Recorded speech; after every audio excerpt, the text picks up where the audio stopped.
Morning, church. So good to see you guys today. There's been a little bit of a precedent set lately, this thing called a preach. And Jeff challenged me to continue on the tradition because I think he would like to keep doing it himself, but I don't roll like that. So let's jump straight in this morning. It was about 4 years ago, roughly to this day. I was in Bunnings Gladstone because we had decided it'd be a fantastic idea to renovate our current church facilities. And I'm now just realizing how much of our time we spend renovating things. But we were renovating our old offices. You know, they needed new flooring and we're putting new shelving in. And so we took that project upon ourselves and began work. And one day, Hannah and I had gone into Bunnings to collect the last of the supplies that we needed to finish the renovation. And I had just had a baby a couple of weeks previously. And so I was in Bunnings and we'd got the paint and we'd picked out the flooring, and now we needed to go and pick out, you know, those wall plugs that you put into like Besser bricks so that you can screw into them. I had never done this before. I had no idea what one of those things was. I knew they existed. I didn't know what they looked like. And we'd now come to the time where we needed to find those wall plug thingies, you know, in Bunnings. And so by this time, my kids were fed up with being at Bunnings.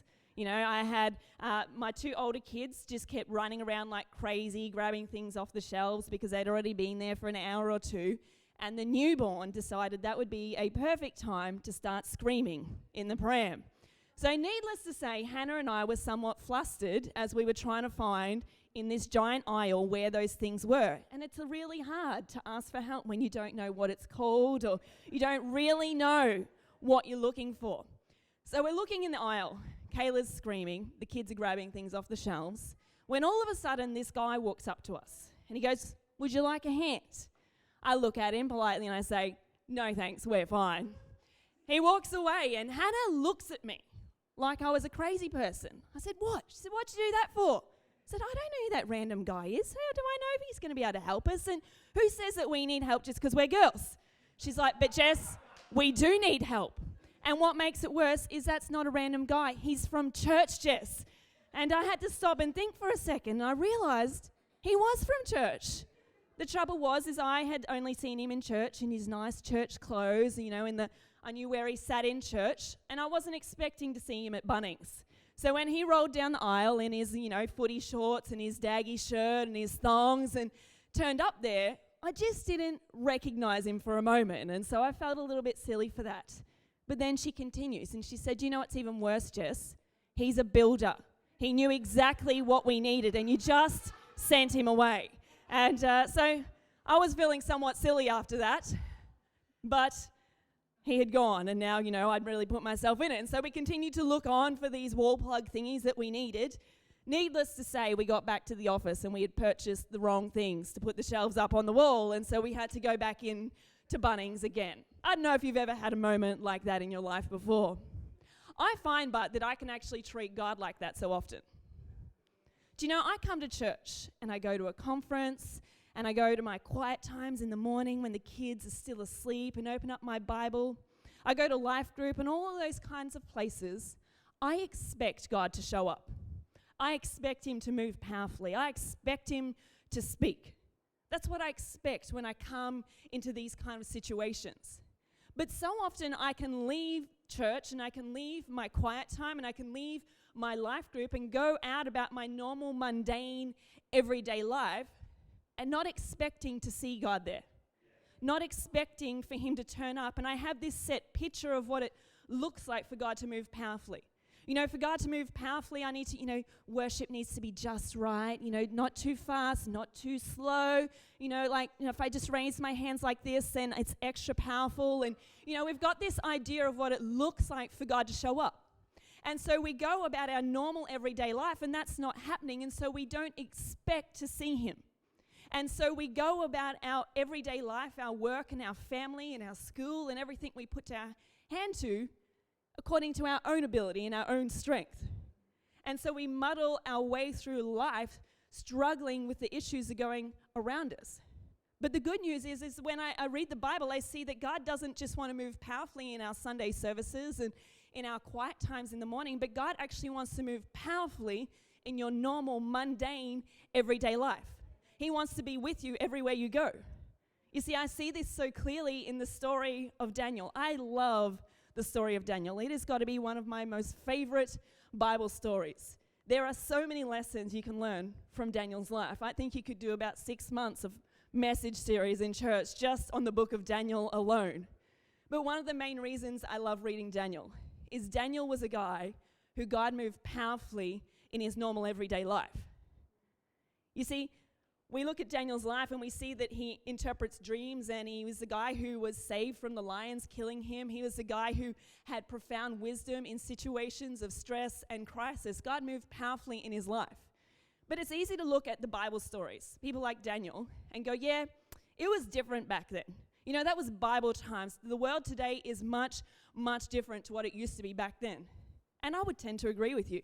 It's actually much, much worse back in the Bible times. It was actually much harder back in the Bible times. It was actually much more evil, you know, seemingly going on out in the open for people to see.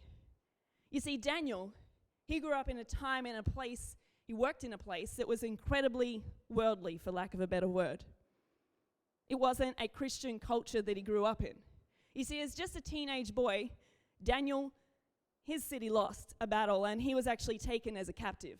Taken away from his family, his friends, his education, his church community, his parents, the influences upon his life, and he was taken away into a new city where they didn't do all that. They didn't worship God. They didn't go to the temple. They didn't teach about how to follow God. They didn't do any of that at all. And in fact, they actually didn't just not support it, but they went out of their way to retrain Daniel to think a different way, to believe a different thing, to let go of the God that he worshipped and grab a hold of all the idols that they worshipped. One of the things they did along the way in trying to get Daniel to let go of his past was they actually gave him a new name. As Aussies, we're pretty used to getting new names. We get nicknames all the time. Some of you smile when you think about the nicknames that you've had, and some of you, a little bit of frown comes upon your face because you either love or hate the nicknames that you get. You see, the challenging thing is you don't get to choose your nickname.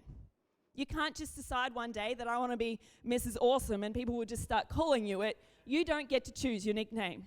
People choose it for you. Sometimes that's fantastic. Other times, not so much at all. You know, if I look back at my upbringing and my childhood, I'd have had a few nicknames over the years. Probably the first nickname I can remember being called consistently was Uncle Pretzel. And that was given to me by my lovely brother because he decided that whenever I tried to play sport, I looked somewhat like a pretzel that was uncoordinated. And so he would call me Uncle Pretzel all the time. Needless to say, I was not a big fan of that name. Thankfully, I grew up a little bit and got a smidge more coordinated. But then I seemed to grab a new nickname for a while, and that was by my lovely father. He would call me Messy Jessie, you know, because my room, it lacked a little bit of tidiness. And so he would often call me Messy Jessie. You know, I love that nickname as well. And then I grew up a little bit more and became a teenager. And somewhere along the way, I got a new nickname that still sticks with a few people to today. Our group of friends on the way to a youth conference actually were talking about the different ways that people looked. And my group decided that I most resembled a green bean because I was long and skinny. And so from that day forward, I was called Jessie Bean. And Anthony still calls me it sometimes today, and so do a few of my friends. But probably my most recent nickname is the one that I most commonly get called, and it's Mom! And I love that one as well. You see, we get a whole variety of nicknames throughout our life. And Daniel was given a new name, somewhat like a nickname. He didn't choose it. It wasn't a name that he picked for himself, but it was a name they decided to give him, and they changed his name from Daniel to Belshazzar. And this has significant meaning for Daniel's life. You see, Daniel meant God is my judge. It signified that he was a follower of God. But they changed his name, and later on in the book of Daniel, it tells us that he was actually named after the king's God. We don't really have that in our society, so it'd be somewhat like somebody coming along and saying, Lockie, from now on you will not be known as Lockie, you'll be known as son of Satan. That was what he got called all the time. That was the name he had in his workplace. down the street, everywhere he went, they called him by this name. It wasn't son of Satan, but was somewhat like that in their culture. Can you imagine being called that everywhere that you go as a follower of God? But that was the name that was labeled upon his life. He had a little bit more challenging as well, as he had quite a temperamental boss that he worked for. You see, the guy that Daniel worked for was the king of the land. He was not a godly guy, and he wasn't even a nice guy. In fact, he was so pride-filled and arrogant that at one point throughout Daniel's life, his boss, the king, decided to make a giant golden statue. And his command across the country was that they would have to bow down and worship his statue. Can you imagine working for somebody that has that big of a God complex about their life? In fact, he was a very impatient man as well. You see, Daniel worked in a very high-stress situation. If you could not do what the king had asked of you, even if it was impossible and unrealistic, he would just have you killed. This was something that commonly happened in Daniel's workplace. And to make it even better, Daniel had a few interesting workmates that he worked with as well.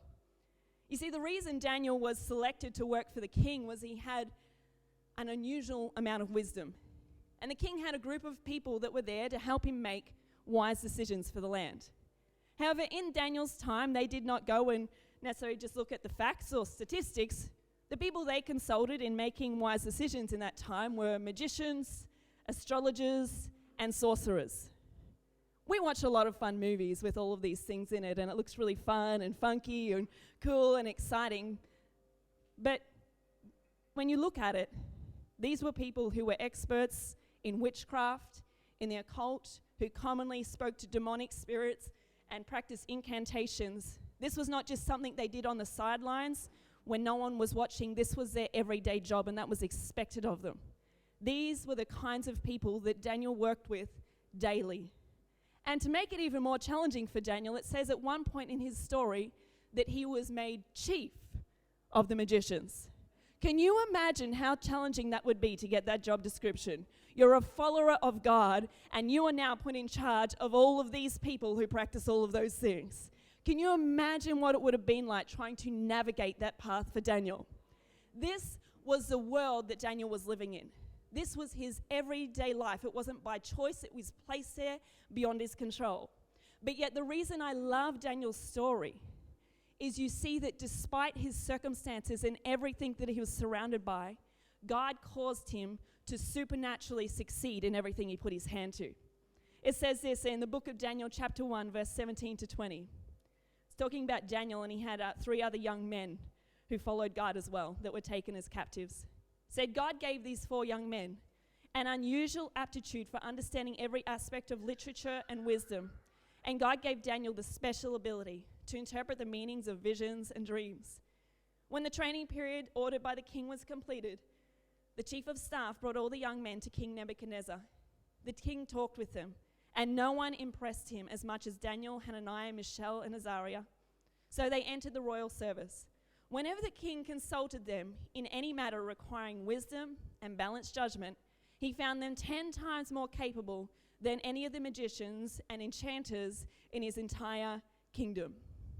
I love this part of the story. I feel like as believers, as Christians, we are pretty good at being different, if you know what I mean. We've all got those few friends that love God that are very different. And if you don't know one, you are probably that person yourself.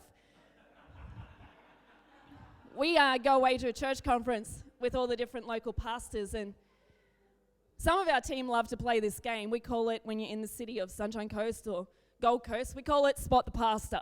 Because you can sit down, and if you watch for long enough, you can spot the groups of pastors walking around. You know, there's usually a mix of generations walking around together instead of people that are all the same age. You've got to have the skinny jeans on, and you'll either have, you know, the white Converse or the boots on, and then you've got your button-up shirts, and if you're from the country, you've got your checkered button-up shirt. Some people may leave the country, but they don't, you know, the country still stays with them. And, you know, then you got the really trendy ones that are from Hillsong, and they got the black T-shirts and black jeans with tan boots on. You know, there's just a look about the pastors. And so we love to play Spot the Pastor. It is so easy, and it's a whole lot of fun. You can even do it on a Sunday when you go down to the shops. I was sitting in the car recently and I said to Hannah, churchies, churchies, churchies, because everyone else is walking around in their board shorts and, their singlets, and there's people walking around their nice church clothes, going to get some lunch after church. We're very good at being different, aren't we? I was talking to somebody recently, and their workplace was celebrating Halloween, and they weren't really on board with it and didn't like it, and so she said, but we had to bring Halloween food, and so I saw a recipe for little mummy hot dogs. You wrap hot dogs up with puff pastry and make them look like mummies. And so she said, I called mine Lazarus's.